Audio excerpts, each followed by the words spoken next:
Ya. Kita lihat di dalam Matius 14 ayat yang ke-14. Ketika Yesus mendarat, ia melihat orang banyak yang besar jumlahnya. Maka tergeraklah hatinya oleh belas kasihan kepada mereka. Dan ia menyembuhkan mereka yang sakit. Jadi ketika Yesus menyingkir di tempat yang sunyi, ternyata banyak orang yang sudah menantikan Yesus. Orang-orang yang menantikan Yesus adalah mereka-mereka yang membutuhkan pertolongan. Mereka yang dirasuki roh jahat, mereka yang dipenuhi dengan sakit penyakit. Maka ketika melihat itu, Alkitab mengatakan, ya, hati Yesus tergerak oleh belas kasihan, sehingga pada kemudian Yesus pun menyembuhkan, melenyapkan setiap kelemahan yang ada dalam tubuh setiap mereka. Jadi dari sini saudara-saudara kita tahu bahwa Allah itu mengasihi manusia. Tadi sebelum saya live, saya bikin status bahwa apakah yang dimiliki oleh manusia sehingga Allah begitu mengasihi manusia? Maka tentu saja jawabannya tidak ada. Manusia tidak memiliki apa-apa selain daripada dosa. Ini adalah sebuah kenyataan yang perlu kita sadari, sehingga di dalamnya kita semakin bersyukur terhadap kasih Allah yang besar yang dicurahkan kepada setiap kita. Bahkan Ayub sendiri pernah berkata di dalam Ayub pasal 7 ayat 17, dia bilang begini, siapakah gerangan manusia sehingga engkau Allah mengasihi manusia. Saudara, ketika kita membaca Alkitab, Alkitab itu berisi tentang kasih Allah kepada manusia. Bukan hanya kepada manusia, tetapi kepada manusia yang berdosa.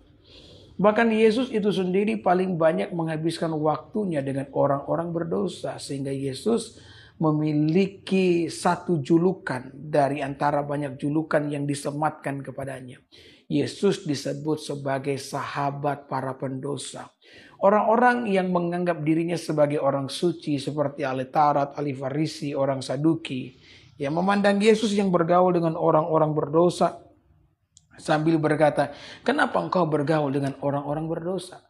Kemudian Yesus pun mengatakan bahwa anak manusia datang ke dalam dunia bukan untuk orang benar, tetapi untuk orang berdosa. Bukan orang sehat yang membutuhkan tabib, tetapi orang sakit yang membutuhkan tabib. Jadi saudara-saudara, Allah yang kita sembah adalah Allah yang mengasihi orang berdosa. Saya seringkali mengatakan Allah bisa saja ya membuang manusia atau mengabaikan manusia ketika manusia berdosa di Taman Eden. Betul tidak? Ketika manusia berdosa di Taman Eden, Allah bisa membuang manusia atau bisa mengabaikan manusia mengalami kebinasaan. Karena manusia yang memilih untuk mengalami kebinasaan dengan menolak perintah-perintah Allah, dengan memakan buah yang dilarang oleh Tuhan.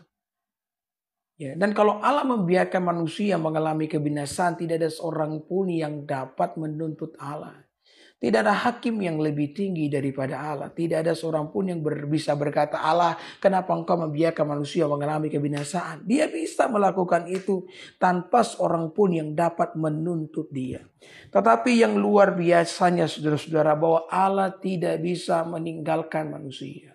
Saya seringkali merenungkan apa ruginya Allah kalau manusia binasa. Allah tidak rugi apa-apa. Tetapi Allah menyatakan cintanya kepada setiap kita. Kenapa? Karena kita ini sangat dikasihi oleh Allah. Ya. Allah menyatakan kasihnya kepada manusia kalau kita lihat dalam Yohanes pasal 3 ayat 16. Karena begitu besar kasih Allah akan dunia ini, sehingga ia memberikan anaknya yang tunggal. Jadi ketika Allah mengasihi manusia, Allah tidak hanya mengasihi dengan kata-kata Bapak Ibu. Karena kata-kata itu lumrah. Semua orang bisa berkata-kata. Allah memilih mengasihi kita dengan tindakan. Dia menyatakan cintanya dengan memberikan anaknya yang tunggal bagi setiap kita. Dan saya juga mau mengatakan pengorbanan Allah di atas kayu salib adalah semata-mata karya Allah. Tidak ada satu manusia yang memiliki karya atau memiliki sumbangsi terhadap pengorbanan Kristus di atas kayu salib. Satu-satunya sumbangsi yang dapat kita berikan hanyalah dosa-dosa setiap kita. Kalau kita melihat saudara-saudara dalam Maliaki pasal 1, ya, ayat yang kedua. Di mana Alkitab mengatakan bahwa Allah itu mengasihi manusia. Nah, ketika saya mengatakan demikian, jangan saudara bilang begini ya Allah menyelamatkan manusia karena Allah punya sifat untuk mengasihi. Saya beritahu ya, sifat Allah yang mengasihi itu hanyalah salah satu sifat yang dimiliki oleh Allah dari sifat-sifat yang lainnya. Allah itu bukan hanya mengasihi. Kata Alkitab, dia juga pendendam yang membalaskan kejahatan bagi setiap orang yang berbuat jahat. Ya. Makanya seringkali saya mengatakan Allah, saudara-saudara, ya tidak bisa mengampuni dosa begitu saja karena Dia Maha Kasih. Dia juga adalah Allah yang Maha Adil. Kalau Maha Kasihnya harus mengampuni dosa, maka Maha Adilnya harus menghakimi yang namanya dosa-dosa manusia. Tetapi luar biasa ketika kita mengatakan bahwa aku mengasihi engkau. Tuhan berfirman kepada orang Israel khususnya di kitab Maliaki. Maka orang Israel pun menjawab Allah dengan berkata begini. Dengan cara apa engkau mengasihi kami? Jawaban Tuhan itu benar-benar luar biasa. Tuhan berkata apa? Bukankah Esau adalah abangnya Yakub? Artinya Esau adalah kakaknya Yakub. Tetapi aku lebih mengasihi Yakub dan menolak Esau. Ya. Dalam pengertian saudara, Esau ini kan anak sulung, Yakub anak bungsu. Budaya orang Israel itu orang Yahudi, biasanya yang paling disayang anak sulung. Beda dengan kita ya orang timur, yang paling disayang itu anak bungsu. Yang bontot paling disayang. Tapi di Israel tidak begitu. Orang Yahudi itu yang paling disayang itu anak sulung. Makanya ada yang namanya hak kesulungan. Ya seharusnya Allah menyatakan kasihnya kepada yang sulung dong, kepada Esau. Tetapi kenapa Allah menyatakan kasihnya kepada Yakub? Maka di sini kita mau belajar sebagaimana Allah menyatakan cintanya kepada Yakub. Demikian pula Allah menyatakan cintanya kepada kita. Saudara, Allah itu punya pilihan. Manusia tidak seharusnya untuk dikasihi oleh Allah. Tetapi Allah telah memilih untuk mengasihi setiap kita. Itu maksudnya. Dengarkan saya baik-baik, bukan hanya manusia yang telah berdosa, malaikat juga telah berdosa. Tetapi yang luar biasa, ketika malaikat berdosa, malaikat dibuang oleh Allah. Sementara ketika manusia berdosa, Allah datang ke dalam dunia dan berkorban bagi manusia. Makanya saya pun berkata, siapakah manusia itu sehingga Allah benar-benar sangat mengasihi manusia? Apakah yang dimiliki oleh manusia? Jawabannya jelas, kita tidak punya apa-apa selain dosa kita. Tetapi Allah telah menyatakan cintanya kepada saya dan saudara. Maka jangan pernah menganggap wajar kasih Allah kepada kita. Allah bisa saja menolak kita sebagaimana dia menolak malaikat Lucifer. Sebagaimana dia menolak Esau abangnya Yakub. Tetapi itu tidak pernah dilakukan oleh Allah meskipun kita telah jatuh dalam dosa. Yeremia pasal 31 ayat 3 mengatakan dengan jelas, aku, kata Tuhan, melanjutkan kasih setiaku kepadamu. Jadi Tuhan melanjutkan kasih setianya kepada setiap kita yang percaya kepadanya. Allah tidak bisa tidak, saudara-saudara, mengasihi setiap kita. Dia begitu mencintai saya dan saudara. Dia tidak akan pernah bisa membiarkan dan meninggalkan kita. Ibrani pasal 13 ayat 5b dikatakan dengan jelas, aku sekali-kali tidak akan membiarkan engkau dan aku sekali-kali tidak akan meninggalkan engkau. Allah itu maha kuasa, tapi ada satu hal yang tak dapat dilakukan oleh Allah yang maha kuasa itu. Apa itu pendeta? Meninggalkan manusia. Meninggalkan saya dan saudara. Bahkan dia rela memilih mati di kayu salib, mengorbankan dirinya daripada harus meninggalkan setiap kita. Itulah kasih Allah yang besar dalam kehidupan saya dan saudara. Ada amin? Saudara, ketika kita tahu bahwa Allah itu mengasihi setiap kita, maka tentu saja ini yang perlu kita lakukan dalam hidup ini. Kalau engkau tahu bahwa Allah mengasihi engkau, maka engkau juga harus mengasihi dirimu sendiri. Lengkap dengan segala kekurangan dan kelemahan yang engkau punya. Jangan suka membandingkan hidupmu dengan orang lain. Kadang-kadang hidup kita baik-baik saja sampai kemudian kita mulai membandingkan diri kita dengan orang lain. Saudara, membandingkan diri dengan orang lain adalah tindakan yang paling buruk yang dapat kita lakukan dalam hidup ini. Kenapa? Karena setiap orang punya cerita masing-masing. Rumput tetangga memang selalu kelihatan lebih hijau daripada rumput kita. Tapi saya mau beritahu, padi yang mereka panen pada hari ini tidak ditanam kemarin sore.